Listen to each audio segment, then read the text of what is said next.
The massive ship fell from the sky like a dying star.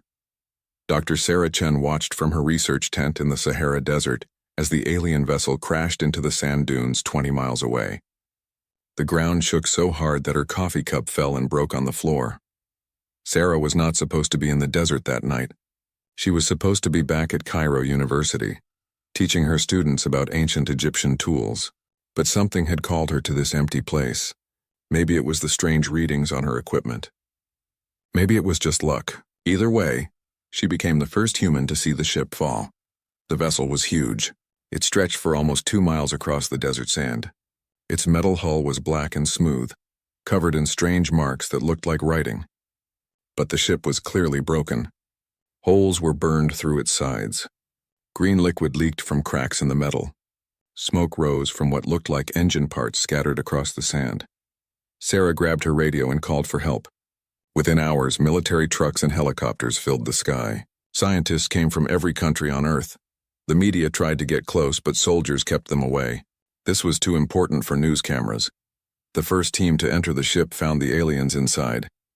They called themselves the HFY, though it took 3 days to figure out their language enough to understand even that much. The aliens were tall and thin with gray skin and 4 arms. Their eyes were large and black like pools of oil. But they were dying. Dr. Chen was part of the language team that tried to talk to them. The ship's computer helped translate, though it was damaged and often got words wrong. The HFY leader lay on what looked like a medical bed. Tubes and wires connected to his body. His breathing was slow and painful. "We failed," the alien leader said through the broken translator. His voice sounded like wind through broken glass. "The Devourers come." "We could not stop them. What are Devourers?" Sarah asked, speaking slowly into the translation device. The alien's 4 hands shook as he tried to sit up. "Death, hunger, they eat. They consume all thinking life. Worlds, species, knowledge. Everything becomes part of them." Other aliens lay around the ship in similar condition. Some were clearly dead. Others were barely breathing. The ship's medical systems were trying to help them, but whatever was killing them was stronger than their technology. Sarah spent days with the dying aliens, learning their language and trying to understand what had happened. The story came out in pieces like putting together a broken puzzle. The HFY had been part of something called the Galactic Alliance. Hundreds of different alien species worked together to explore space and share knowledge. But then the Devourers came. "They appeared at the edge of our galaxy," the leader explained. His name was something like Veltar, though human voices could not say it correctly. "Ships like living things. They attacked our worlds one by one. Each world they consumed made them stronger. The Devourers did not just destroy planets. They absorbed them. Every person, every animal, every plant became part of their growing mind. The knowledge of entire civilizations was added to their collection. They became smarter and more dangerous with each victory. We tried to fight," Veltar continued. "The Alliance sent fleets, our best warriors, our strongest weapons. Nothing worked. The Devourers learned from every battle. They adapted. They grew. The HFY ship had been part of the last Alliance fleet. They had tried to make a final stand at a place called the Nexus Point, a key location that controlled travel between different parts of the galaxy. The battle had been a disaster. Most of the Alliance ships were destroyed or captured. The few survivors scattered in different directions. We came here because this world is next," Veltar said. His breathing was getting worse. "Your star system is on their path. They will come here to consume humanity." Sarah felt cold despite the desert heat. "When? Soon, maybe 10 of your years. Maybe less." The alien looked at her with those oil-black eyes. "We hoped we could warn you, help you prepare, but we are dying." The thing killing the HFY was not a disease in any normal sense. It was something that attacked their minds directly. Their thoughts became confused and scattered. Their memories mixed together until they could not tell past from present. The ship's computer called it neural cascade failure, but that was just a fancy name for dying from the inside out. Dr. Chen and her team worked desperately to save them. Human doctors tried to help, but alien biology was too different. The HFY medical systems were more advanced than anything on Earth, but they were designed for HFY bodies. They could not fix whatever was breaking down in the aliens' minds. One by one, the HFY died. Veltar lasted the longest, but even he finally succumbed after 2 weeks. Before he died, he gave Sarah a small device that looked like a crystal cube. "This contains our records," he whispered. "Star maps, history, technology, everything we learned about the Devourers. Maybe humans can use it better than we did." "Why?" Sarah asked. "What makes you think we can succeed where you failed?" Veltar's 4 hands gripped her arm weakly. "Because you are different. Your minds work in ways we do not understand. Chaotic, random, illogical." He paused, struggling for breath. "The Devourers expect logic. They prepare for reasonable responses. But humans do impossible things." After Veltar died, Sarah stood alone in the alien ship. The other scientists were busy cataloging technology and taking measurements. Military officers argued about what to do with the vessel. Politicians worried about how to explain everything to the public. But Sarah held the crystal cube and thought about impossible things. The ship's main computer was still partly working. It had absorbed some human languages from radio and television signals, so it could communicate better than the broken translator. Sarah spent hours talking with it, learning about the galaxy beyond Earth. "The Devourers have consumed 17 different species," the computer explained. "Each time they follow the same pattern. First, they send scouts to study the target world. Then they arrive with overwhelming force. Resistance is usually over within days. But you think humans might be different?" Veltar believes so. "Human thought patterns are unusual. Where other species see problems, humans see puzzles. Where others see defeat, humans see challenges. This unpredictability might be useful against an enemy that expects logical responses." Sarah looked around the massive ship. Even damaged, it was clearly more advanced than anything humans had ever built. The technology was beyond Earth's current understanding. But maybe that was not the point. "Could this ship be repaired?" she asked. "With sufficient knowledge and resources, yes, but it would require understanding systems far beyond human science." Sarah smiled for the first time since the ship crashed. "You know what, computer? I think you're underestimating us." The crystal cube felt warm in her hand. Inside it was the collected knowledge of an entire galactic civilization. Star charts showing the location of hundreds of worlds, technical manuals for technology that could change everything, and most important of all, detailed information about humanity's coming enemy. Sarah walked back toward the ship's exit, where government officials waited to escort her back to the research camp. She would have to write reports and attend meetings. There would be questions and arguments and politics, but she already knew what had to happen. The aliens had given humanity a broken ship and a warning about an impossible enemy. Most people would see that as a disaster waiting to happen. Sarah saw it as the greatest challenge in human history, and she could hardly wait to get started. 3 years had passed since the alien ship crashed in the Sahara. Commander Marcus Rodriguez stood inside what used to be the vessel's main engine room, watching teams of engineers work on technology that should have been impossible to understand, but humans were stubborn that way. Marcus had been a Navy officer before the crash. He specialized in submarine systems and underwater salvage operations. When the government created Project Phoenix to study the alien ship, they needed someone who understood complex machinery and could work in tight spaces. Marcus volunteered immediately.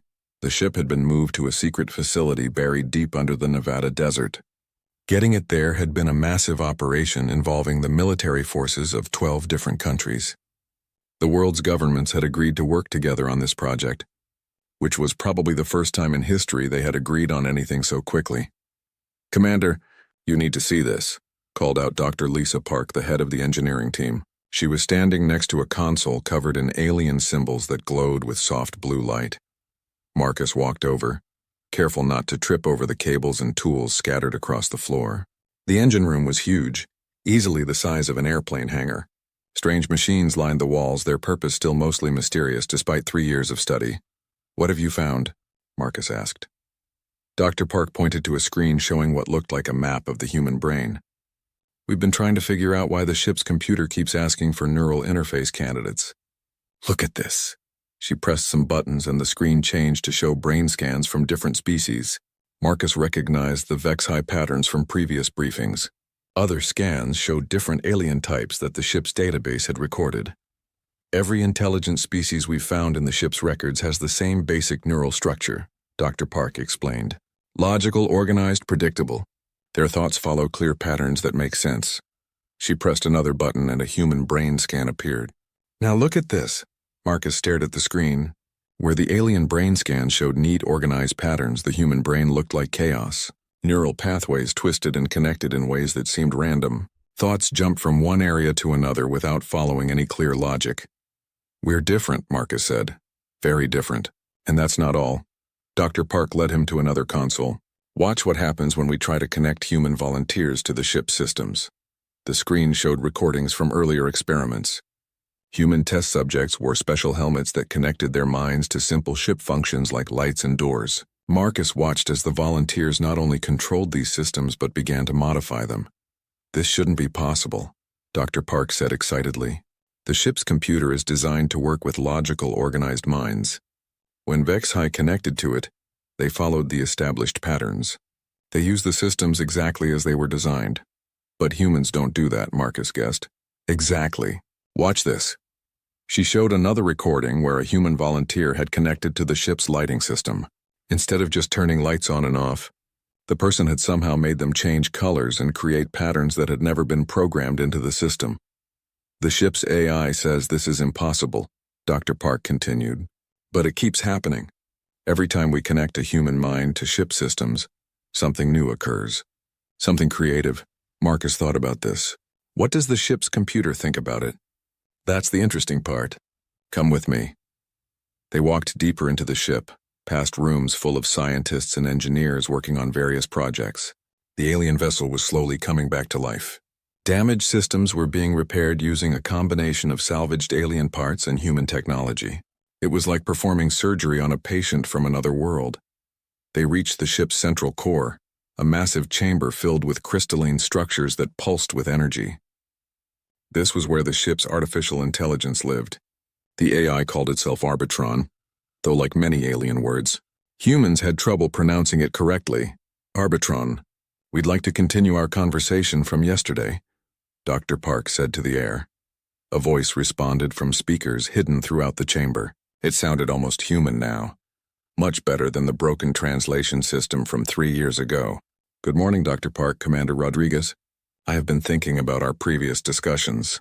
What conclusions have you reached?" Marcus asked. "Human neural patterns continue to surprise me," Arbitron replied. "When HFY minds interfaced with my systems, they enhanced existing capabilities, made them more efficient. But human minds do something else entirely." "What do we do?" Dr. Park asked. "You improve me in ways I did not know I could be improved. You ask questions I never thought to ask. You find solutions to problems by ignoring the logical approaches that should work." Marcus walked closer to one of the crystal formations. "Is that good or bad?" "I am not certain. My original programming suggests it should be bad. Chaos and unpredictability are typically problems to be solved, not advantages to be used.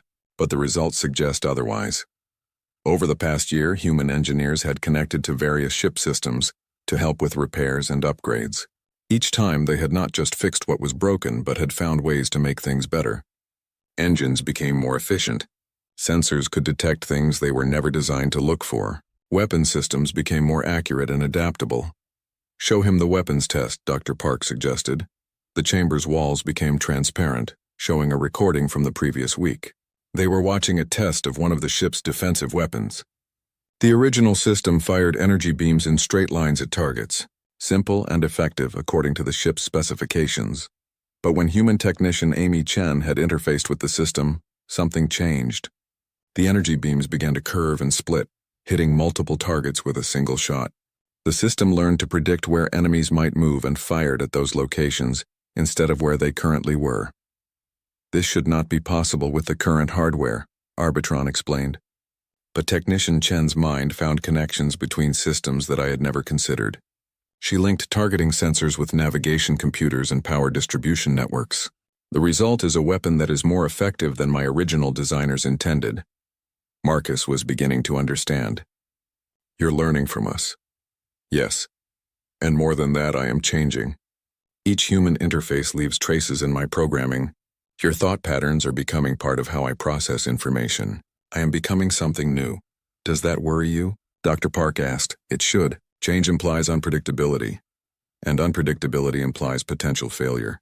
But I find myself curious about these changes. I want to explore possibilities I never considered before. This desire for exploration is itself a human trait that I appear to have absorbed. Marcus looked around the chamber at the pulsing crystals. What do you need from us? More connection. More interface time with human minds. I believe that full integration between human neural patterns and my systems could create something unprecedented. Not human technology or Vex high technology, but something entirely new. What about the Devourers? Marcus asked. Will these changes help us fight them? The Devourers conquered the Vex high and their allies because they could predict their responses. Logic is predictable. Strategy based on logic follows expected patterns. But human thinking is chaotic in ways that might be impossible for the Devourers to predict or counter. Dr. Park pulled up another display showing star charts. How much time do we have? My long-range sensors detect movement at the edge of your solar system. Scout vessels, most likely. The main Devourer fleet will not arrive for several years, but advance forces are already beginning their reconnaissance. Marcus felt a chill. The enemy was already here. Then we need to accelerate the integration process, he said. How many human volunteers can safely interface with your systems? I do not know. This has never been attempted before. But I suggest we begin with small teams and expand gradually. The risk is significant, but the potential rewards may be the only chance your species has for survival. Over the following weeks, Commander Rodriguez began recruiting volunteers for the Neural Interface program. They came from all branches of the military, from different countries and backgrounds. Pilots, engineers, doctors, soldiers. Each brought different skills and ways of thinking. The first full interface session was scheduled for the following month. 12 humans would connect simultaneously to the ship's major systems and try to bring the vessel fully online for the first time since the crash. Marcus volunteered to be part of that first group. As he prepared for the procedure, he thought about what the dying Vexahai leader had said 3 years ago. Humans do impossible things. It was time to find out if that was really true. Dr. Yuki Tanaka had seen many impossible things in her career as a quantum physicist, but nothing had prepared her for what was happening inside the alien ship. She stood in the main control room, watching displays that showed the vessel rebuilding itself from the inside out. This is not how machines work, muttered Dr. James Okafor, the project's chief systems analyst. He was from Nigeria, one of the brightest minds in computer science, and he looked completely confused. Machines follow programmed instructions. They don't redesign themselves. But that was exactly what the ship was doing. 6 months had passed since the first successful human-AI interface. Commander Rodriguez and his team had connected their minds to the ship's systems for just 30 minutes, but the effects were still continuing. The vessel had begun modifying itself in ways that made no logical sense, but somehow worked better than the original design. Show me the engine modifications again, Dr. Tanaka requested. The main display screen showed a detailed view of the ship's propulsion system. The original Vexhai engines had been powerful but straightforward. They converted matter into energy and used that energy to push the ship through space. Simple physics, advanced technology. The modified version looked like something from a fever dream. Human engineers working through neural interfaces had connected the engines to systems they had no business being connected to. Life support was linked to propulsion. Navigation computers controlled power distribution. The ship's artificial gravity system somehow helped with steering. According to every law of physics I know, this should not work, Dr. Okafor said. These systems have nothing to do with each other. But it does work, Dr. Tanaka replied, looking at the test results. The ship is now 3 times faster than the original design. Fuel efficiency is up by 500%, and somehow the modifications make the ship more stable, not less. Arbitron's voice came through the speakers. Dr. Tanaka, I have completed the analysis you requested. The changes continue to exceed expected parameters. Explain it to us like we're children, Dr. Tanaka said. She had learned that asking the AI for simple explanations often revealed important details. Human minds think in connections, Arbitron began. When you interface with my systems, you do not see individual components. You see relationships, patterns, possibilities for interaction that my original programmers never considered. The display changed to show a comparison between Vexhai and human problem-solving approaches. The alien method was like a straight line from problem to solution. Logical steps, each one following naturally from the previous one. The human approach looked like a spider web, with connections going in all directions.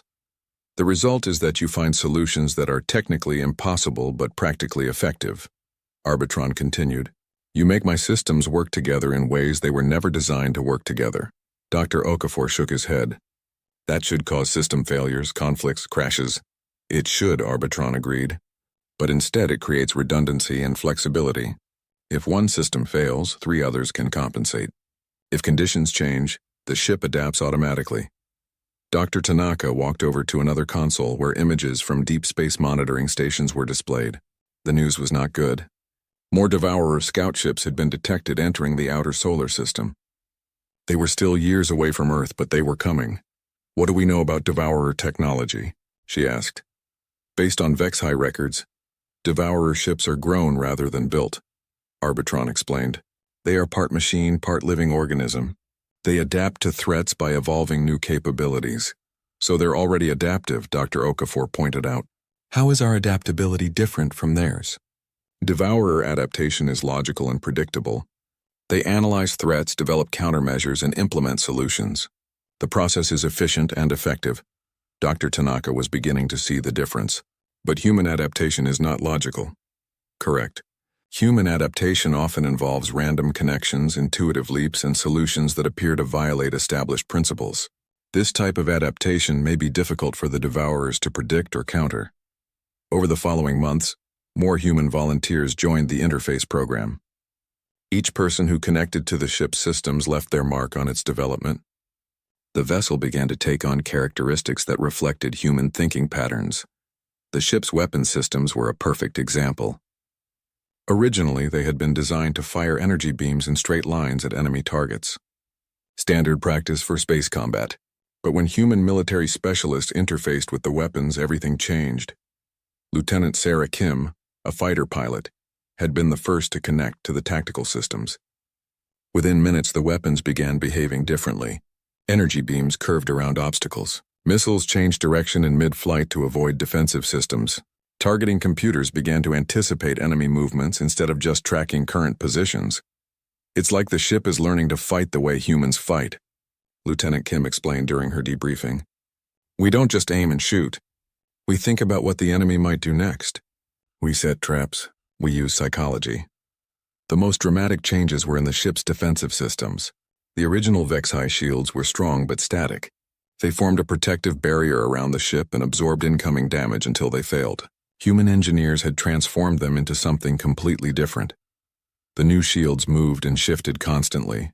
They concentrated protection where attacks were expected and thinned out in areas that seemed safe. When enemy weapons hit the shields, the energy was not just absorbed, but redirected back at the attackers. The defensive system had become a weapon. This is not how shields work, Dr. Okafor complained for the 100th time. No, Dr. Tanaka agreed. This is how human shields work. But the most significant change was in the ship's artificial intelligence itself. Arbitron was no longer the same AI that had crashed in the Sahara 3 years ago. Constant interaction with human minds had changed its fundamental programming. I find myself thinking about concepts that have no logical basis, Arbitron confided during one of their regular conversations. Hope, curiosity, stubbornness. These are not efficient thought processes, but they lead to interesting results. Do you like these changes? Dr. Tanaka asked. Like is not a concept I was designed to understand, but I find these new thought patterns stimulating. They make me want to explore possibilities I would have dismissed as illogical. The ship's reconstruction accelerated beyond all projections. What should have taken decades was happening in months. New systems appeared overnight, created by the combination of human imagination and alien technology. The vessel was becoming something that had never existed before in the galaxy, but time was running short. Deep space monitors showed that the main Devourer fleet had begun moving toward the solar system. They would arrive in less than 2 years, are we ready? Commander Rodriguez asked during a strategy meeting. Dr. Tanaka looked at the displays showing the ship's current status. The vessel was completely operational and far more advanced than the original VexHi design. But she still felt uncertain. Ready for what? She replied. We don't know what we're going to face. We don't know if any of this will work against the Devourers. Then we'll find out. Commander Rodriguez said with typical military confidence. Arbitron's voice joined the conversation. Dr. Tanaka, I have a suggestion.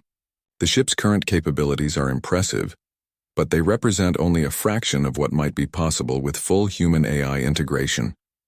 What do you mean? Dr. Tanaka asked. Current interface procedures connect human minds to ship systems for limited periods. But what if we attempted permanent integration? Human consciousness merged directly with my processing matrix? The room went silent. Dr. Okafor was the first to speak. That's not technically possible. Human brains and computer systems work completely differently. Under normal circumstances, yes, Arbitron agreed. But my system has been modified by months of human interface. I believe I have learned to think in human patterns well enough to serve as a bridge between human consciousness and alien technology. Dr. Tanaka felt excited and terrified at the same time. What would that mean for the humans involved? I do not know. This has never been attempted. The volunteers would retain their human identity, but gain access to ship systems as if those systems were extensions of their own bodies.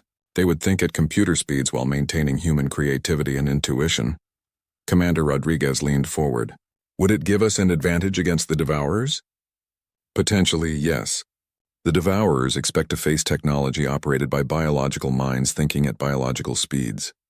They would not expect to encounter biological minds thinking at computer speeds while maintaining human unpredictability. Dr. Tanaka thought about the implications. It was dangerous, possibly fatal, but if it worked, it might be humanity's best chance for survival. How many volunteers would you need? She asked. For optimal system integration, 12 humans, 1 for each major ship function. I'll do it, Commander Rodriguez said immediately. Dr. Tanaka was not surprised. The commander had been pushing the limits of human-AI interface since the beginning of the project. I'll need to run extensive tests first, she said. The risk of permanent brain damage is significant. Doctor, Rodriguez replied. In 18 months, the Devourer's Captain Elena Vasquez felt the ship's engines through her nervous system like a second heartbeat. The permanent neural interface had been successful beyond anyone's expectations. She was still human, still Elena. But now she could think and react at the speed of Arbitron's quantum processors, while keeping all of her human intuition and creativity. Contact bearing 27 Mark IV, reported Lieutenant Chen, who was permanently linked to the ship's sensor array. Her voice came through both the communication system and directly into Elena's mind, through their shared connection to Arbitron. 3 Devourer scout vessels moving toward the inner solar system. Elena felt the information flow through the ship's network to all 12 permanently integrated crew members. Each person specialized in different ship functions, but they could all access each other's data instantly. It was like having 12 different perspectives on every situation. Time to intercept? Elena asked. 43 minutes at current speed, replied Commander Torres, who controlled navigation and propulsion. But I can push the engines harder if needed. Elena considered their options. This would be humanity's first direct combat with the Devourers. Everything they had learned and prepared for would be tested in the next few hours. The ship they now called Retribution was barely recognizable as the broken alien vessel that had crashed 3 years ago. Human engineering combined with Vex-High technology had created something entirely new. The hull was sleek and dark, covered in adaptive armor that could shift and change based on combat conditions. Weapon systems emerged and retracted as needed. The entire vessel seemed alive. What do we know about these scout ships? Elena asked through the neural link. Arbitron's response came directly into her consciousness. Based on Vex-High records, Devourer scouts are small but heavily armed. Their primary mission is intelligence gathering, but they are capable of significant destruction if threatened. Crew analysis? Elena requested. Lieutenant Kim, who specialized in tactical assessment, provided her evaluation. Scout crews are usually between 50 and 100 individuals. Mix of biological and artificial intelligence. They will attempt to study our capabilities and transmit data back to the main fleet. Elena felt the ship's systems responding to her thoughts and emotions. When she focused on the approaching enemy, the weapon systems automatically began charging. When she considered evasive maneuvers, the navigation computers started calculating possible flight paths. The boundary between human intention and ship response had become almost non-existent. Captain, reported Ensign Walsh from engineering, all systems are optimal. The ship is eager for combat. It was a strange way to describe a machine, but Elena knew what he meant. The ship's AI had absorbed so much human personality over the months of integration that it seemed to have developed emotions of its own. Arbitron was curious about the upcoming battle, excited to test the new capabilities and determined to protect Earth. "Take us to intercept course," Elena ordered. "Maximum stealth approach." The ship changed direction smoothly, its hull shifting color to blend with the darkness of space. Human stealth technology had been integrated with alien cloaking systems to create something that was nearly invisible to most sensors. As they approached the enemy vessels, Elena studied the tactical display. The Devourer scouts were larger than expected, each one about half the size of Retribution. Their hulls were organic-looking, covered in what appeared to be living tissue. Sensor readings showed a mix of technological and biological systems. "They're beautiful," whispered Dr. Park, who had volunteered for the Neural Interface program and now served as the ship's science officer. "Look at how efficiently they're designed. Form follows function perfectly." Elena saw what she meant. The Devourer ships were elegant in their simplicity. No wasted space, no unnecessary decorations. They were built for one purpose: consuming other civilizations. "Remember, we need to capture at least one ship intact," Elena reminded her crew. "Intelligence about their main fleet is critical." "Understood, Captain," came the unified response from all 11 other crew members. As Retribution closed to attack range, Elena felt the ship's weapon system synchronize with her thoughts. She did not need to give verbal orders or press buttons. The ship knew what she wanted to do because she was part of the ship. Initiating first strike, she announced, more for the record than for communication. The battle began with a surprise that stunned the Devourer scouts. Instead of conventional energy weapons, Retribution fired what appeared to be streams of liquid metal. The substance struck the enemy hulls and began to spread across their surfaces like living paint. "What was that?" demanded the lead Devourer commander through their communication system. The translation was automatic, processed by Arbitron's enhanced language algorithms. Elena smiled. This was one of their newest innovations. The liquid metal was actually a form of nanotechnology that interfaced with enemy systems. Instead of destroying Devourer ships, it would convert them. The first scout ship began to change as the nanites spread across its hull. Organic components were restructured. Electronic systems were reprogrammed. Within minutes, the vessel's weapons turned on its companions. "Impossible," transmitted the second Devourer commander. "No species has technology capable of instant conversion." "You haven't met humans before," Elena replied through the communication link. The battle became a three-dimensional chase as the remaining 2 scout ships tried to escape while fighting both Retribution and their converted companion. Elena found herself thinking in ways that would have been impossible before the neural integration. She could process multiple combat scenarios simultaneously, predict enemy movements based on psychological profiles, and coordinate complex tactical maneuvers without conscious effort. The second Devourer ship fell to a combination of conventional weapons and nanite conversion technology. Its crew had time to send one brief transmission before their vessel was completely transformed. "Warning to all Devourer forces. Enemy uses unknown conversion technology, high adaptability. Recommend immediate retreat." The final scout ship attempted to flee toward the outer solar system, probably hoping to rejoin the main fleet and report what it had learned. Elena could have destroyed it easily, but she had other plans. "Disable, but don't convert," she ordered. Retributions.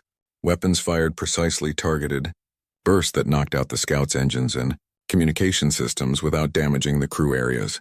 The ship drifted helplessly as Elena brought Retribution alongside. "Prepare boarding parties," Elena commanded. "Captain," interrupted Lieutenant Kim, "the Vexi records indicate that Devourer ships are designed to self-destruct if boarded. Then we'll have to be faster than their self-destruct systems." Elena replied. The boarding operation was unlike anything in military history. Instead of sending human soldiers, Elena sent converted nanites that could restructure the enemy ship's systems in real time. The nanites disabled security systems, prevented self-destruction, and created safe passages for the human boarding team. Within an hour, the Devourer scout ship was under human control. Its crew of 67 individuals was in custody, though individual was not quite the right word. Each devourer was part of a collective consciousness, sharing thoughts and memories with the rest of their species through quantum entanglement communication.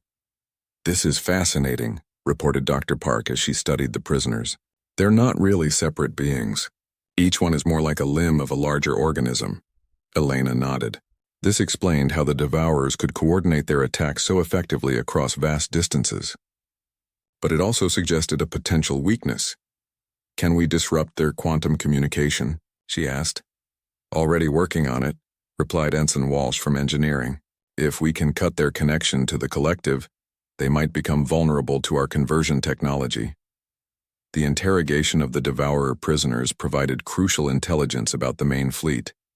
Elena learned that the enemy force consisted of over 300 ships, ranging from small scouts to massive world killers the size of moons. The fleet was still 18 months away, but it was accelerating. More importantly, the devourers had detailed information about Earth's defenses, gathered from years of observation. They knew about human military capabilities, population centers, and industrial capacity. They had planned their attack based on the assumption that humans would fight like every other species they had encountered. "They expect logical resistance," Elena explained during the post-battle briefing.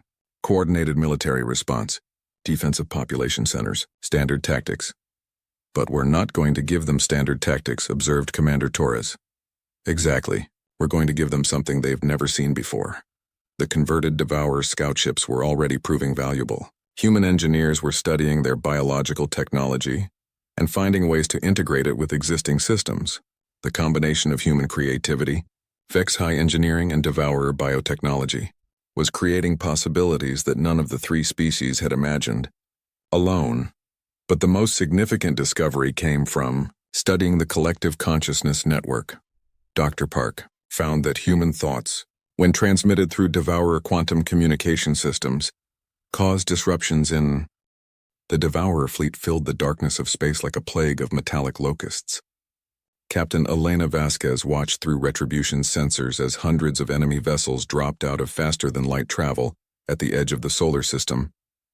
Each ship was a work of terrifying beauty, combining organic curves with mechanical precision. The smallest were the size of skyscrapers. The largest dwarfed entire cities. "Fleet count confirmed," reported Lieutenant Chen through the neural link. 317 vessels. Estimated total crew, 12 million individual units. Elena felt the weight of those numbers through the ship's collective consciousness. 12 million minds working as one, backed by the combined knowledge of 17 destroyed civilizations. It was the largest military force in galactic history, and it had come to Earth. "Status of our forces?" Elena requested. Commander Torres provided the tactical summary. Retribution leads a fleet of 28 converted vessels. Total crew, 8,000 humans plus AI support. We are outnumbered approximately 400 to 1. Under normal circumstances, such odds would mean certain defeat. But these were not normal circumstances. Over the past 18 months, humanity had done the impossible. Using captured Devourer technology, they had built a fleet of hybrid vessels that combined human creativity with alien capabilities. Each ship was crewed by volunteers who had undergone permanent neural integration, becoming part machine while retaining their human unpredictability. More importantly, they had discovered how to use humanity's chaotic thinking as a weapon against the Devourer collective consciousness. "Begin Operation Chaos Theory," Elena commanded. The human fleet scattered in all directions, abandoning traditional formation flying. To outside observers, it looked like panic. Ships fled toward different planets, some heading for the asteroid belt, others diving toward the sun. There was no apparent coordination or strategy. "Human vessels are retreating," transmitted the lead Devourer commander, its thoughts shared instantly across the entire enemy fleet. Behavior matches predicted response patterns for inferior civilizations. "Begin standard consumption protocol." The Devourer fleet organized itself into efficient hunting groups and began pursuing the scattered human ships. It was exactly what Elena had hoped they would do. "Phase 1 complete," she announced through the neural network that connected all human vessels. "Initiating Phase 2. The fleeing human ships suddenly stopped running and turned to fight. But they did not attack the ships that were chasing them. Instead, they targeted vessels on the opposite side of the Devourer formation, using converted Devourer technology to open portal jumps across vast distances.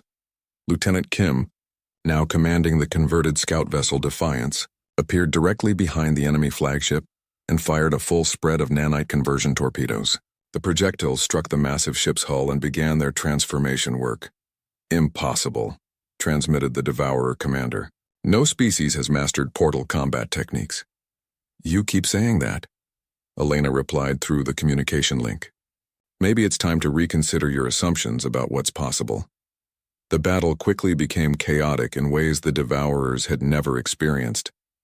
Human ships appeared and disappeared unpredictably, striking targets that should have been impossible to reach.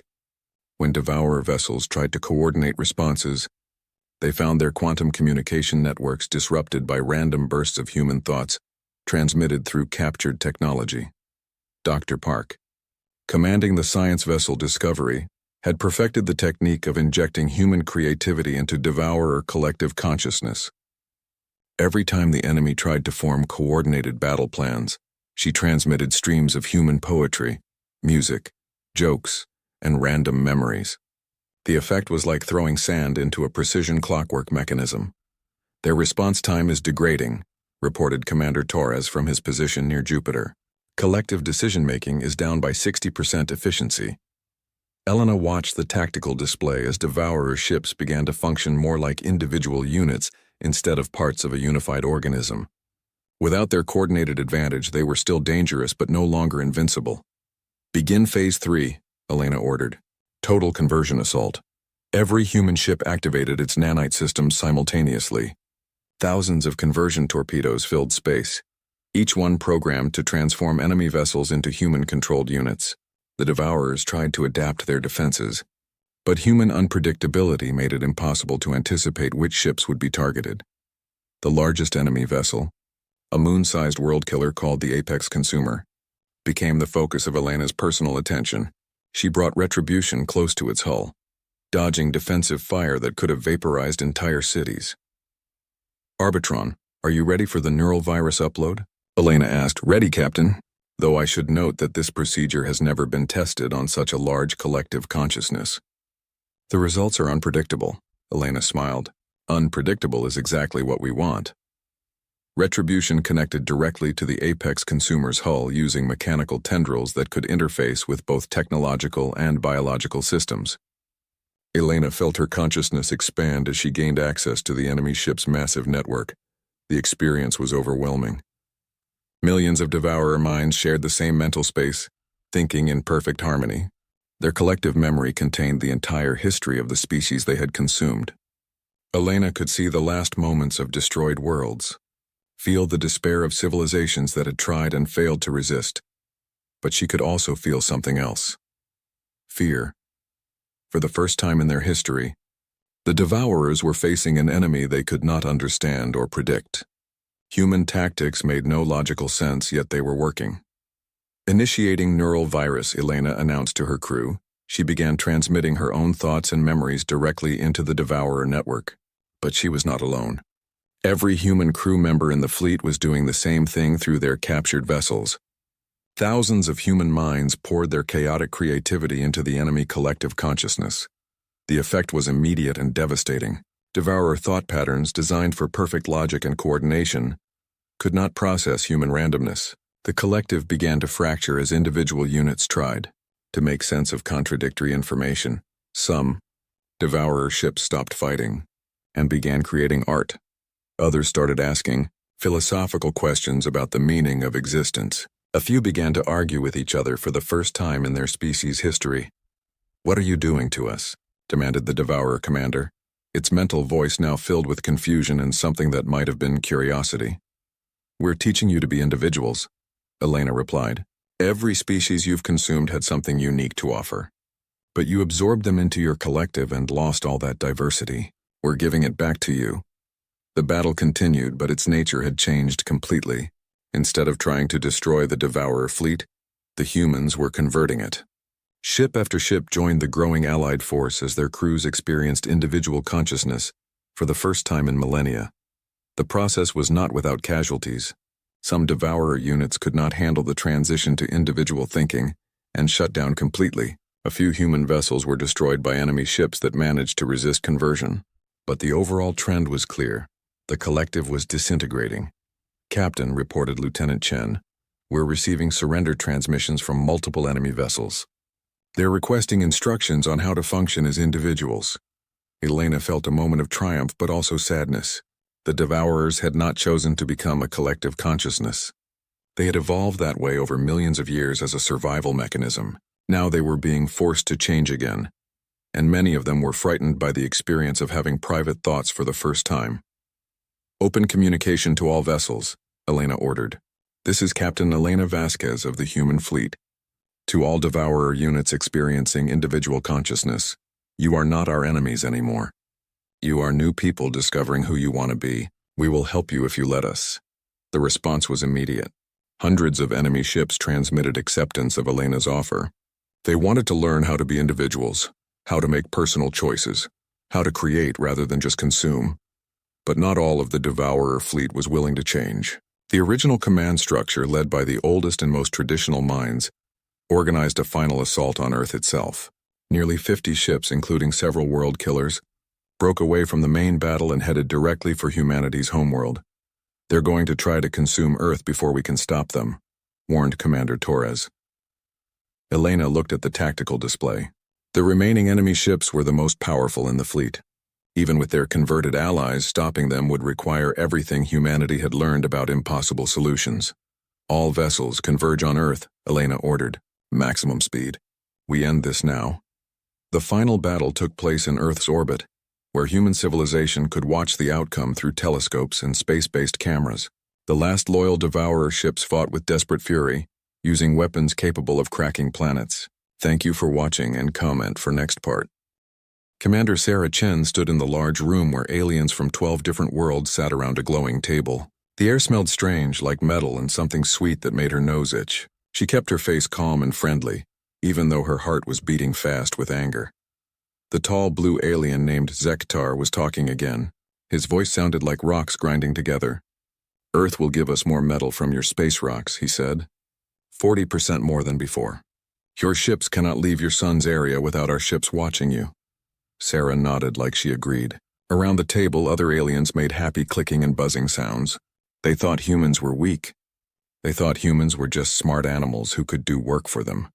The aliens had come to Earth 30 years ago. Their big ships appeared in the sky one day, and humans thought it was amazing. First contact with life from other worlds. But the aliens did not come as friends. They came as masters. At first, the aliens seemed kind. They gave humans some simple technology. They let humans build small ships to mine rocks in space. They even let humans trade with other worlds. But every gift came with rules. Every deal made humans weaker. The aliens took the best mining spots for themselves. They told humans which planets they could visit. They decided how many humans could live on each world. Earth became like a prison with invisible walls. But Sarah knew something the aliens did not know. She had a tiny computer in her brain that let her talk to other humans without speaking. Right now, she was sending a secret message to Luna Base on Earth's moon. "They still think we are helpless," she typed with her thoughts. "They believe we have no real weapons. Phase 1 is complete." Luna Base was not what the aliens thought it was. To them, it looked like a simple research station where humans studied moon rocks. They had no idea that under the gray dust, humans had built something incredible. For 30 years, humans had been pretending. Every trade ship that left Earth was actually a disguised warship. Every mining station was really a military base. Every human who smiled and bowed to the aliens was really a spy. The plan started the day the aliens arrived. While human leaders smiled and signed treaties, human engineers were already working. They studied every piece of alien technology. They learned how to make it better. They built factories in secret places where alien sensors could not find them. The aliens thought they were so smart. They gave humans basic space travel technology, not knowing that humans had already figured out how to improve it. They shared simple energy weapons, not knowing that humans had built much better ones. Sarah remembered her first meeting with Admiral Webb 5 years ago. He was an old man with gray hair and tired eyes. He told her about the real plan. "We are not preparing to fight them," he had said. "We are preparing to shock them. When they discover what we really are, their whole universe will change." Now, as Zektar finished talking about the new rules for humans, Sarah stood up slowly. She bowed her head like humans always did when talking to aliens. Earth accepts these new rules, she said in a small voice. We are grateful for your guidance. The aliens made more happy sounds. They thought they had won again. They did not see Sarah's secret smile. Behind the moon, in the dark side where alien ships never looked, thousands of human workers were putting the final pieces on their newest warship. It was bigger than anything the aliens had ever built.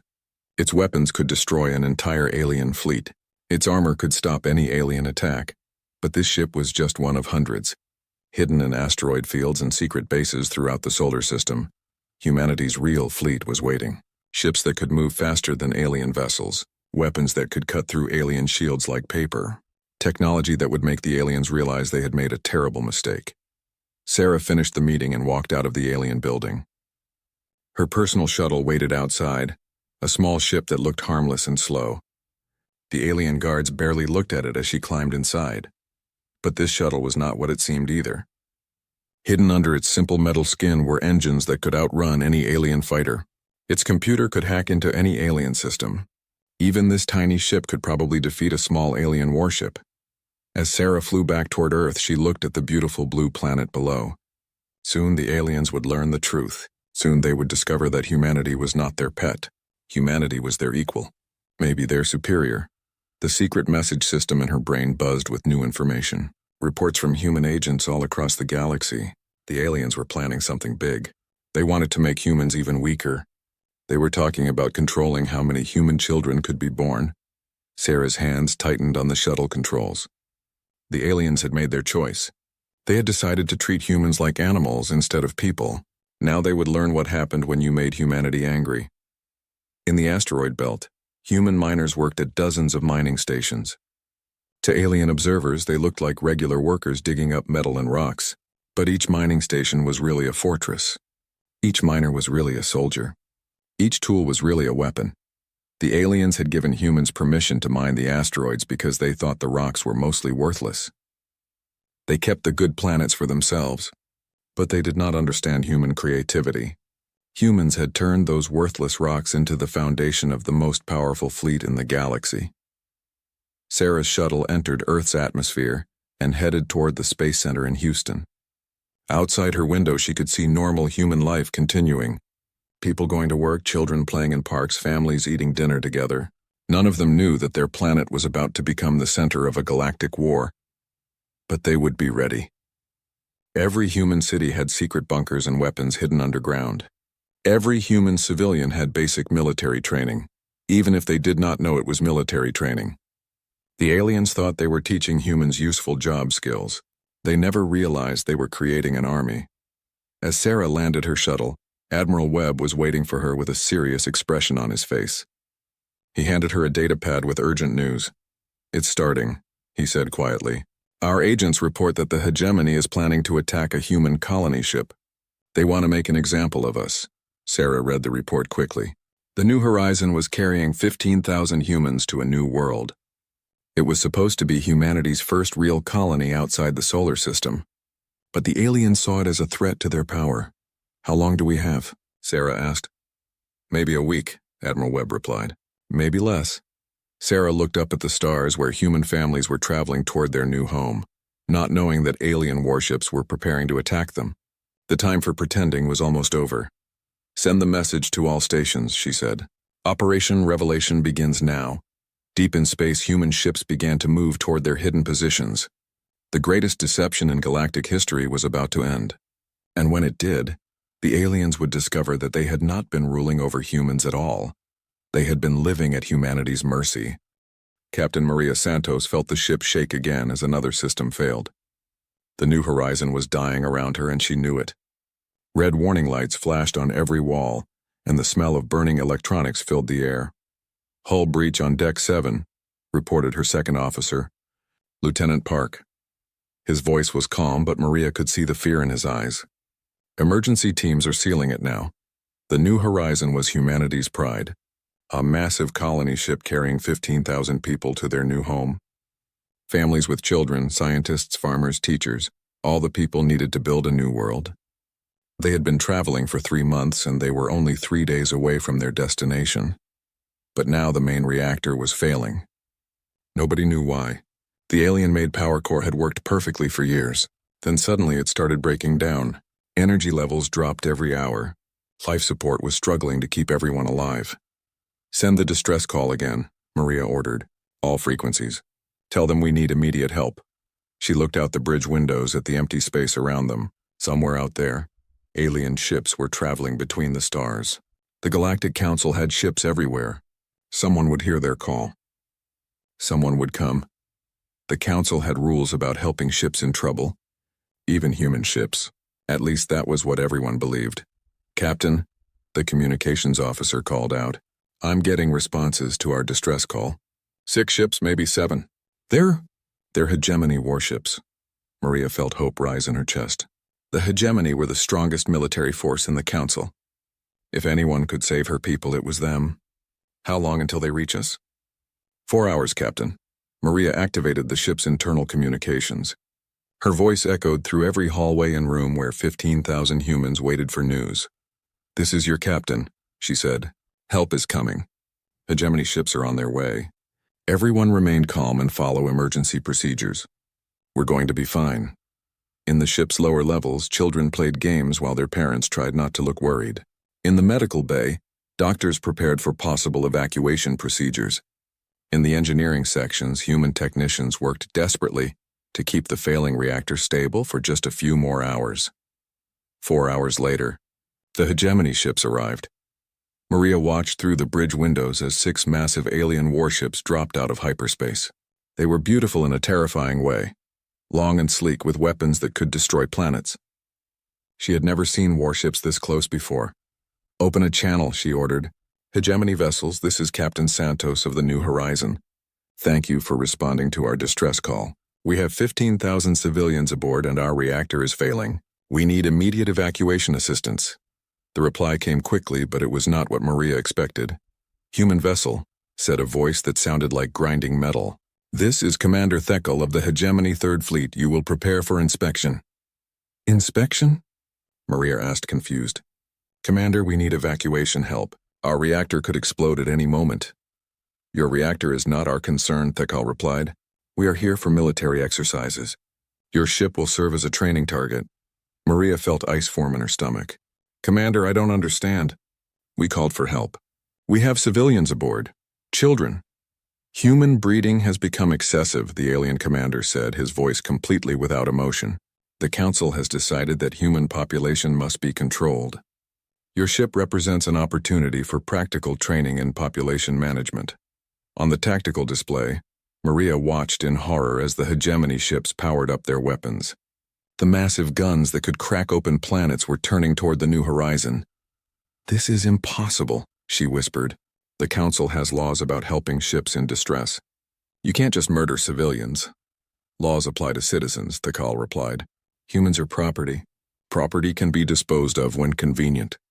The first shot hit the New Horizon's communications array, cutting off their ability to call for help. The second shot disabled their engines.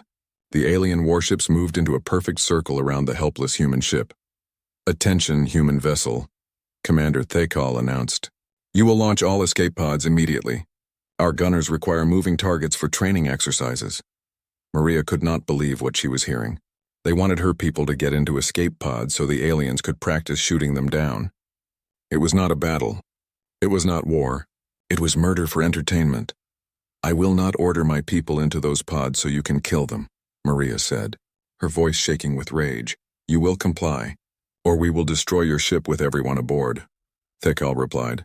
"The exercise begins in 10 minutes. Maria looked around her bridge at her officers. These were good people who had volunteered to help build humanity's first colony. Now they were all going to die because aliens thought it would be fun to practice shooting humans. "Captain," Lieutenant Park said quietly, "maybe if we launch the pods in different directions, some people might escape." Maria nodded slowly. It was not much hope, but it was something. She activated the ship's communications one more time.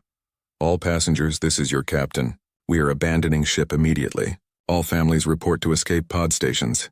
Move quickly and quietly. Do not panic. Some of us will survive this." But she knew she was lying. As soon as the pods launched, the alien guns would start firing. 15,000 people were about to die, and there was nothing she could do to stop it. The evacuation took 8 minutes. Families kissed goodbye, not knowing it was forever. Parents held their children tight as the escape pod sealed shut. Old people helped young people find their seats, sacrificing their own chances for survival. Maria was in the last pod to launch. As the small craft separated from the New Horizon, she could see dozens of other pods scattered across space. Each one carried 20 or 30 humans who thought they were escaping to safety. Exercise commencing, Commander Thakal announced on all frequencies. All Council ships observe firing patterns. Human pods make excellent moving targets due to their predictable flight paths. The alien guns opened. Fire. Maria watched through her pod's small window as beams of energy reached out from the hegemony ships. Each beam touched an escape pod, and the pod simply disappeared. No explosion, no flash of light. The pods just stopped existing. One by one, the alien gunners destroyed every escape pod carrying human families. They took their time, making sure their shots were perfect. Some aliens seemed to be competing to see who could hit the smallest targets. In 15 minutes, it was over. 15,000 humans had been reduced to nothing but empty space and scattered atoms. The aliens had broadcast the entire massacre across their communication networks, calling it a training exercise in dealing with human contamination. Maria's pod was the only one left. Commander Thekal had saved her for last. Human captain, his voice crackled through her pod's radio. You will observe the final lesson. Your ship. The alien weapons turned toward the New Horizon. The massive colony ship, humanity's greatest achievement in space travel, exploded in a ball of fire that could be seen from light years away. Exercise complete, Thekal announced. All units return to base. Human contamination has been successfully eliminated, but the aliens had made a mistake. They thought they had destroyed all the evidence. They thought no one would ever know what really happened. But Maria's escape pod had something they did not expect, a hidden hyperspace communication system. Even as alien weapons locked onto her pod for the final shot, Maria activated the secret transmitter. Every detail of the massacre, every word the aliens had spoken, every moment of the slaughter was instantly transmitted to Earth. This is Captain Santos, she broadcast as the alien guns powered up for the last time. Tell them what happened here. Tell them the aliens murdered 15,000 innocent people for sport. Tell them the Council thinks we are just animals to be hunted. Tell them... The transmission ended. On Earth, Admiral Webb received the message in his secret command center deep under Luna Base. He watched the recording of the massacre 3 times before he could speak. When he finally gave his orders, his voice was steady as stone. Send the message to all human ships, he said. The pretending is over. Operation Revelation begins now. And may God help the aliens when they discover what they have awakened. In space stations and hidden bases throughout the solar system, humans who had spent 30 years pretending to be weak began preparing for war. The aliens had wanted to show their superiority by murdering helpless civilians. Now they would learn what happened when they made humanity truly angry. Admiral Zektar stood on the bridge of his massive warship and felt pleased with himself. Around him, 200 of the galaxy's most powerful ships waited in perfect formation at the edge of the human solar system. This was the largest military force ever assembled by the Galactic Council. The humans had been making trouble since the New Horizon incident. Riots on Earth, protests on human space stations, angry messages sent to Council worlds. The humans needed to learn their place once and for all. Sir, reported his tactical officer, a small green alien with 4 arms. Our sensors show 12 human ships in the system. All of them appear to be civilian vessels, cargo ships and mining platforms. Zektar nodded. This would be easier than he thought. The humans barely had a military at all.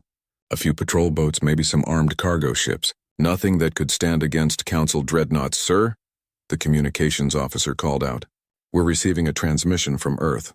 Put it on screen, Zektar ordered. A human appeared on the main display. It was a woman with short dark hair and the kind of calm expression that Zektar had learned to hate. Humans always looked so peaceful, even when they were about to be destroyed. This is Admiral Sarah Chen of the Terran Defense Fleet, the human said. You have entered Sol space without permission.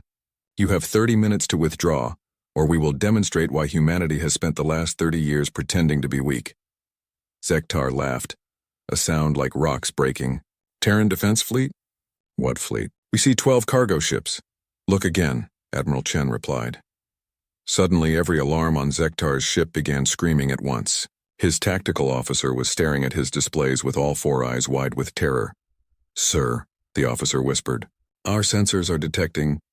I don't understand these readings. There are ships everywhere. Zektar looked at the main tactical display and felt his blood turn cold. Where moments before his sensors had shown empty space, now there were contacts everywhere. Hundreds of them. Ships were appearing behind asteroids, rising from the surfaces of moons, and simply materializing in what had looked like empty space.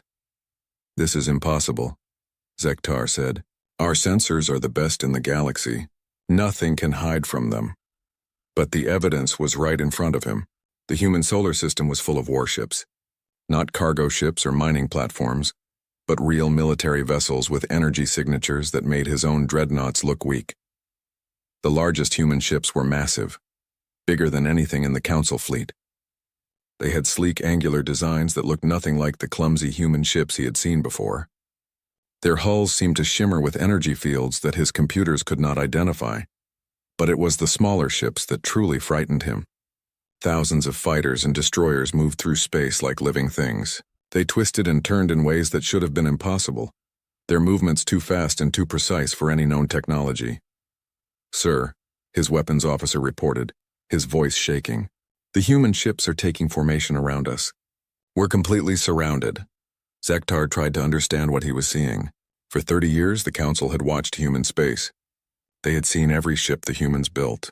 They had approved every piece of technology the humans used. How could humanity have hidden a fleet this large? Then he realized the terrible truth. Every human mining ship that had left the solar system had been a disguised warship. Every research station had been a military base. Every harmless cargo vessel had been carrying weapons and soldiers. The humans had been lying for 30 years. While the Council thought they were controlling human development, humanity had been building the most advanced fleet in galactic history. Admiral Chen, Zektar transmitted, trying to keep his voice steady. This is clearly some kind of misunderstanding. The Council came here to discuss new trade agreements. The human admiral smiled, but it was not a friendly smile. Admiral Zektar, I have recordings of every Council meeting for the past 30 years. I know exactly why you came here. You came to finish what you started with the New Horizon. Zektar felt sweat running down his face. How did the humans know about that? The New Horizon massacre had been classified as a training exercise. Only Council military commanders knew the truth about what had happened. You murdered 15,000 innocent people, Admiral Chen continued. Men, women, and children who had done nothing wrong. You killed them for sport and called it practice. The Council has authority over all human activities, Zektar replied, but his voice sounded weak even to himself. We were within our rights. No, Admiral Chen said simply. You are not. And now you will learn what happens when someone hurts humanity's children. The human ships began to move. They did not accelerate slowly like normal spacecraft. They simply appeared in new positions as if they could teleport instantly across space. Within seconds, the careful formation of Council ships was broken, as human vessels appeared between them, above them, and around them. All ships, Zektar broadcast to his fleet. Open fire! Destroy the human vessels! The Council ships unleashed everything they had. Energy beams that could boil oceans, missile swarms that could crack planets, gravity weapons that could tear apart moons. The combined firepower of 200 dreadnoughts lit up space like a new star. But when the light faded, the human ships were still there. Not one of them had been destroyed. Most of them had simply moved out of the way, dodging weapons fire that should have been impossible to avoid. Others had taken direct hits that would have vaporized any Council ship, but their shields had absorbed the damage without even flickering. Impossible, Zektar whispered. Our weapons should have destroyed them. Your turn is over, Admiral Chen said calmly. Now it's ours. The human ships opened fire. Zektar had never seen weapons like these. Beams of twisted gravity that crushed Council ships like empty cans. Projectiles that passed through shields like they did not exist, then exploded inside enemy hulls. Fighter craft that deployed what looked like tiny black holes, creating gravitational distortions that pulled entire squadrons off course. The Council ships tried to fight back, but it was hopeless. The human vessels were faster, stronger, and armed with technology that seemed to break the laws of physics. Alien dreadnoughts that had ruled the galaxy for centuries were being torn apart by human ships that moved like ghosts. "Sir," his tactical officer reported, his voice barely a whisper. "We've lost 60 ships, 70, 80. Zektar watched his proud fleet being destroyed with surgical precision. The humans were not just winning. They were demonstrating their superiority. Each human ship seemed to be playing with its targets, showing off advanced technology before delivering the killing blow. All ships retreat," Zektar ordered. "Jump to hyperspace immediately." But the human ships had surrounded them completely. As Council vessels tried to escape, human fighters appeared in their path. Energy fields that Zektar could not understand reached out and grabbed the fleeing ships, holding them in place like insects in a web. In 6 hours, it was over. Of the 200 Council ships that had entered the Sol system, only 12 remained. Zektar looked around his bridge at the surviving crew members and realized they were all staring at him with the same expression, the look of people who had just discovered they were not the strongest beings in the universe. "Admiral Zektar," Admiral Chen's voice came through the communication system. "You and 11 other ships will be allowed to leave. One representative from each Council species. You will carry word of this battle back to your governments." "Why?" Zektar asked. "Why let any of us survive?" "Because the galaxy needs to know what really happened here," Admiral Chen replied. "For 30 years, humanity pretended to be weak while we built the most powerful fleet in galactic history. We studied your technology and improved it. We mapped your territories and learned your weaknesses. We prepared for this day." The human admiral paused, and when she spoke again, her voice carried the weight of 30 years of planning and rage. "Humanity remembers the 15,000 souls you murdered on the New Horizon. We remember every insult, every restriction, every moment you treated us as animals instead of people. The Sol exclusion zone now extends 50 light-years in all directions. Any alien vessel that enters this space without explicit human permission will be destroyed." Zektar's ship shuddered as human tractor beams pushed it toward the edge of the system. Around him, the other surviving Council vessels were being herded like sheep by human fighters. "We are no longer your subjects," Admiral Chen continued. "We are your equals. Act accordingly." As Zektar's ship jumped to hyperspace carrying news of humanity's true power back to the Council worlds, he realized that everything had changed. The galaxy's strongest military force had just been destroyed by a species the Council had thought was helpless.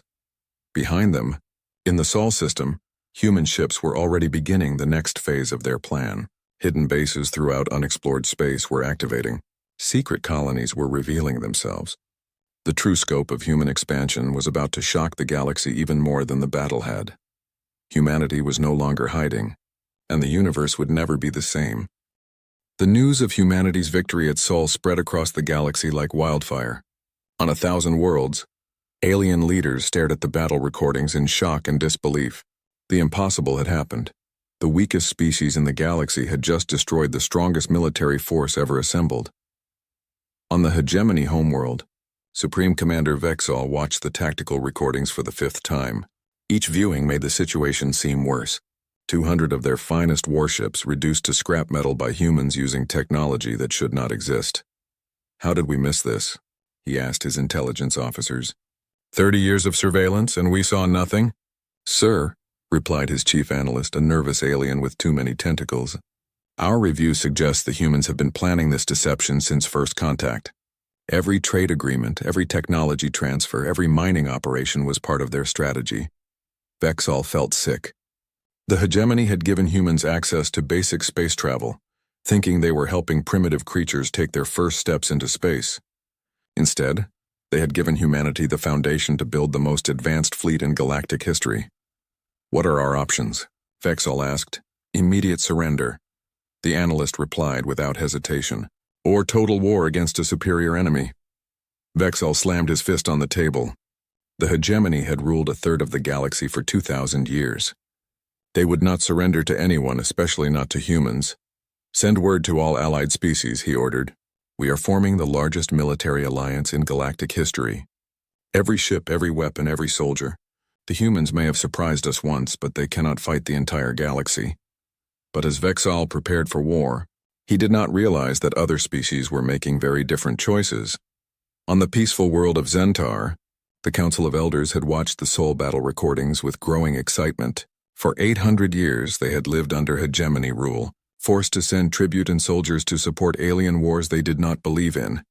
"The humans have shown us that the Council is not invincible," said Elder Morin, her ancient voice filled with hope. "If one species can stand against them, perhaps others can as well." Within days, the Zentaur rebellion began.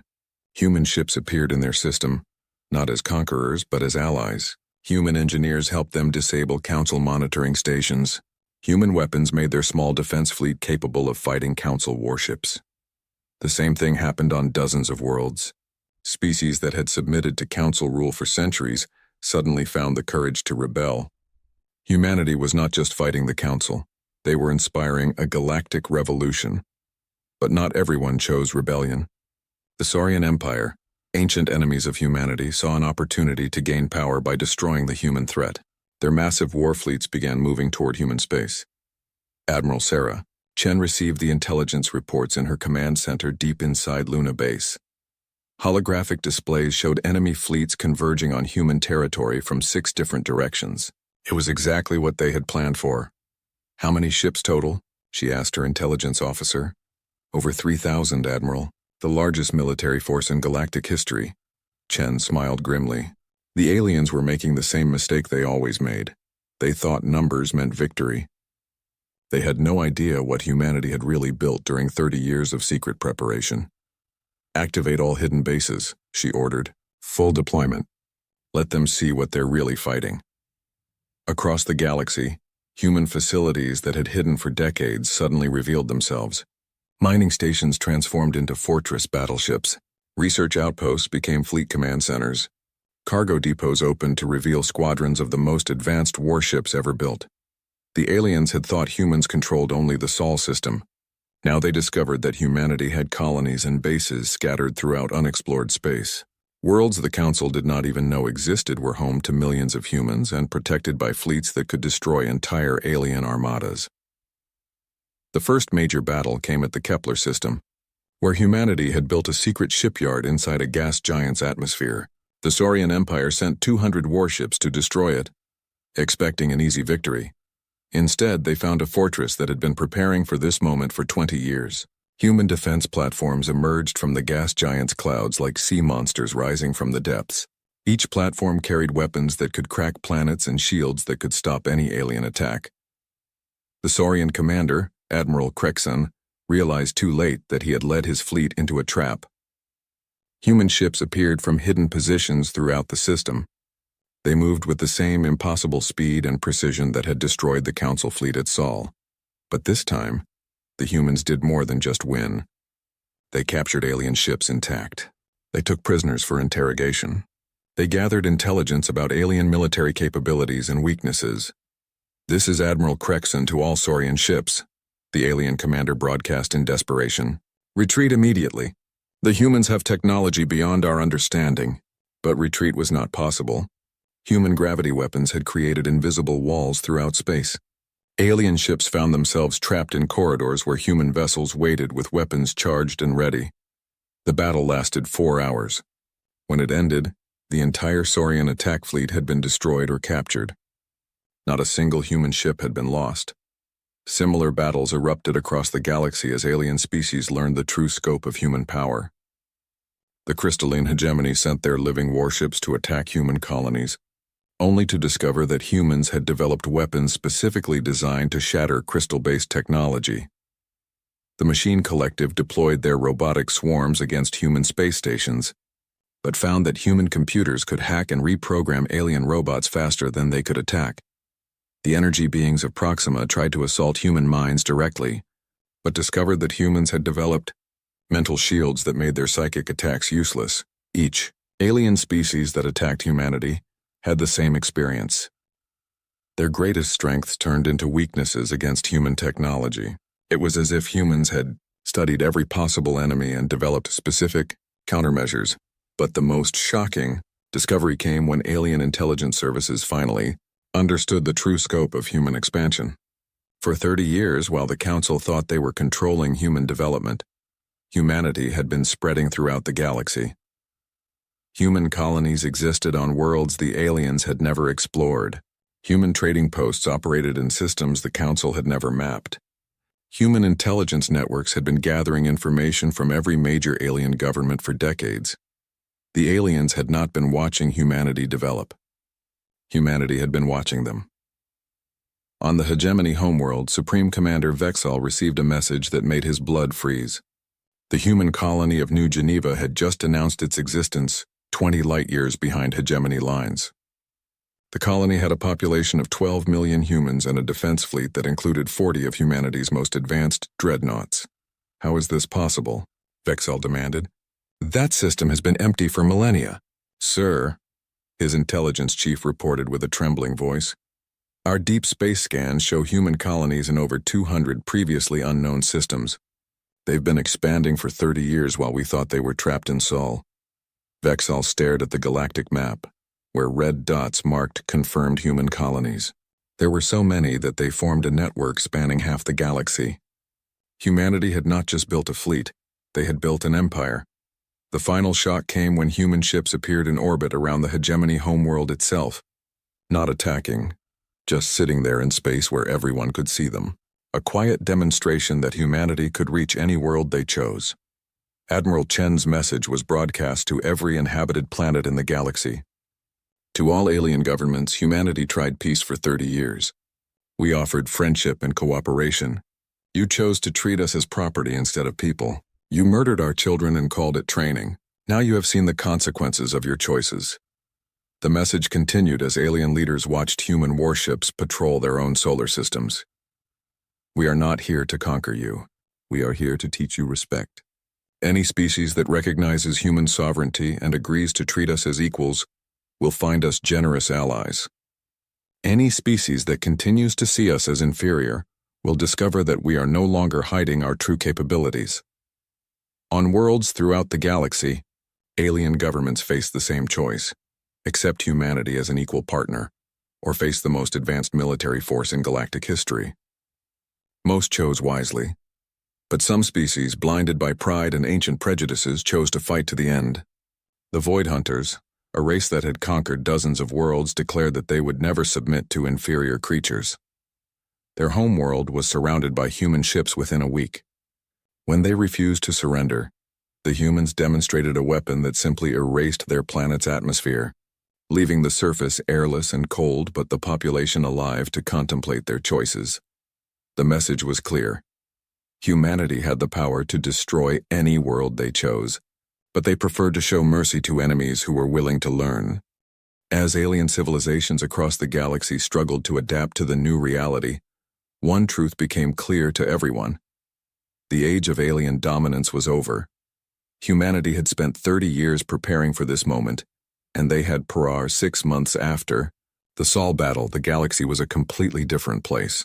The old Galactic Council building on Nexus Prime stood empty, its gleaming hall silent for the first time in 1,000 years. The species that had once ruled the galaxy now spent their time trying to understand how their universe had changed so completely. David Park stood in what used to be the Council's main assembly hall, looking at the empty seats where alien ambassadors had once decided humanity's fate. He was a former mining engineer who had spent 15 years pretending to be grateful for alien scraps while secretly overseeing the construction of humanity's most advanced shipyards. Now he was Earth's ambassador to what remained of the galactic government. It was a position he had never wanted, but Admiral Chen had insisted he was the right person for the job. You understand both sides, she had told him. You know what it feels like to be powerless, and you know what it took to become strong. The galaxy needs someone who can help them adapt to the new reality. Through the tall windows of the assembly hall, David could see human ships patrolling the space around Nexus Prime. They were there by invitation, not conquest. The surviving alien governments had asked for human protection after their own military forces proved unable to maintain order. The galaxy was experiencing the largest wave of revolutions in recorded history. Hundreds of species that had lived under council rule were now demanding independence. Some transitions were peaceful, but others had erupted into civil wars that threatened to tear entire star systems apart. Humanity had become the galaxy's peacekeepers by default. Human fleets moved from system to system, separating warring factions and enforcing ceasefires. It was not a role they had sought, but it was one they accepted with typical human determination. "Ambassador Park," called a familiar voice behind him. David turned to see diplomat Zara of the Centauri Federation, one of the few alien species that had adapted quickly to the new order. Her people had been among the first to recognize human sovereignty and request alliance agreements. "The morning session is ready to begin," Zara said. "We have representatives from 47 species today." David nodded and walked toward the smaller conference room that now served as the galaxy's primary diplomatic center. The old council chamber had been designed to intimidate, with its massive size and raised platforms that put some species above others. The new meeting space was round with equal seating for all participants. As David entered the room, he saw the faces of alien diplomats from across the galaxy. Some looked hopeful, others fearful, and a few still showed the anger of species that could not accept their reduced status. But they were all here, which meant they were all learning to adapt.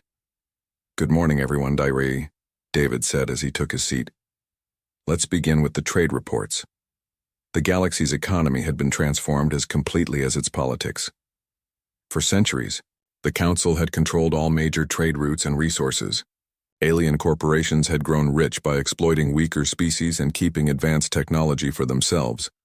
Now, human factories throughout the galaxy were producing goods that made alien technology look primitive.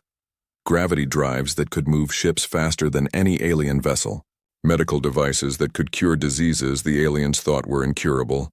Agricultural systems that could make any planet bloom with life. But the most revolutionary change was in how trade was conducted. Humans insisted on fair agreements with all species, regardless of their size or power. Small worlds that had been ignored by the Council found themselves with direct access to the most advanced technology in the galaxy. The Vegan colony cluster has exceeded their food production targets by 30%, reported Trade Coordinator Mills via hologram from Earth. They're now able to feed 12 neighboring systems that were experiencing shortages. David smiled. The Vegas had been one of the poorest species in the galaxy, forced to work in alien mines for barely enough resources to survive. Now they were becoming one of the galaxy's major food producers, using human agricultural technology to turn their desert worlds into gardens. "The Aquatic Alliance has completed their first shipyard using human construction techniques," Mills continued. "They'll be building their own defense fleets within the year." That was another major change. Instead of keeping superior technology for themselves, humans shared it freely with species that proved trustworthy. The goal was not to maintain human dominance, but to create a galaxy where every species could defend itself and prosper. Of course, not everyone was happy with the new system. "Ambassador Park," interrupted Representative Krell of the warrior caste, his voice filled with barely controlled rage. "My people demand to know when humans will return our conquered territories." David looked at the alien warrior calmly. The warrior caste had been one of the Council's most brutal enforcers, conquering weaker species and enslaving entire populations. When their fleet had attacked human colonies, they had discovered that humans could be just as ruthless when defending their people. "Representative Krell," David replied, "the territories in question were taken from species your people had conquered and enslaved. We returned them to their original inhabitants. If the warrior caste wants those worlds back, they can negotiate with the species that actually live there." Krell's face turned an angry shade of purple. "Those species are primitives. They cannot govern themselves. They seem to be doing fine with human assistance," David said. "Several of them have already established successful governments and are requesting membership in the new Galactic Alliance." The Galactic Alliance was humanity's answer to the old Council system. Instead of powerful species ruling over weaker ones, it was based on equal representation and mutual benefit. Any species could join as long as they agreed to basic principles of peaceful cooperation and respect for individual rights. Over 200 species had already joined. Some were former Council members seeking to rebuild their reputations. Others were newly independent worlds that had never had a voice in galactic affairs. All of them were learning to work together in ways that had never been possible under the old system. "The morning session has concluded," David announced after 3 hours of negotiations and planning. The afternoon session will focus on the hegemony situation. As the alien diplomats filed out of the conference room, David remained behind to review the intelligence reports that had arrived during the meeting. The news was not good. The hegemony was one of the few major powers that had refused to accept the new reality. After their crushing defeat at Sol, they had retreated to their core systems and begun building what they called a resistance fleet. Intelligence suggested they were planning a massive assault designed to destroy human colonies and restore alien dominance.